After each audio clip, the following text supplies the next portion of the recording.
After 9 years of NDP Liberals, taxes up, costs up, crimes up, time's up.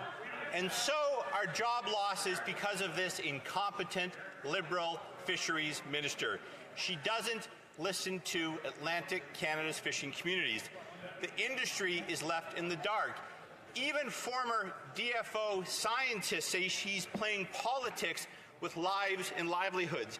In July, the Fisheries Minister cut the Bay of Fundy herring quota by 24%. The result, over 100 job losses. Will she do her job and restore these fish, reverse the cuts?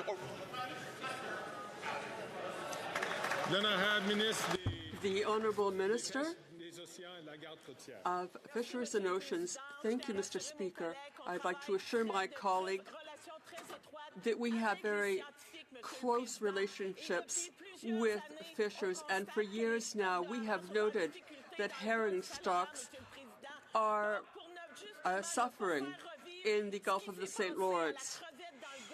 But he should think about shrimp in the St. Lawrence.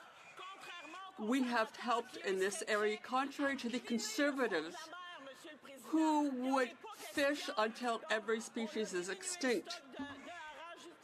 The herring stock has fallen, but we are not fishing it as much in order to conserve it. The honourable member for colleagues. The honourable member for Cumberland Colchester. Speaker, after 9 years of this NDP Liberal government, taxes are up, costs are up, fisheries crime is up, and the time is up. The situation in Nova Scotia's fishing communities, which has previously been described as lawlessness, continues to deteriorate. In spite of repeated warnings, the incompetent Minister of Fisheries and Oceans refuses to do anything. There is significant concern that the situation will spiral out of control.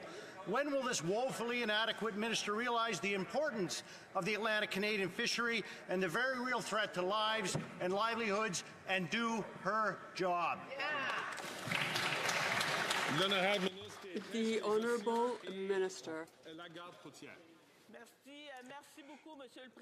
Thank you, Mr. Speaker. I think that my colleague across the way has a very poor memory.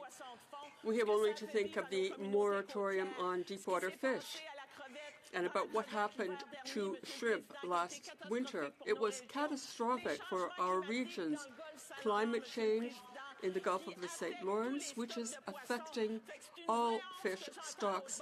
It's a real shame what I'm hearing across the way, and yet I'm not surprised because the Conservatives don't believe in climate change. We will make those decisions that are best for the industry.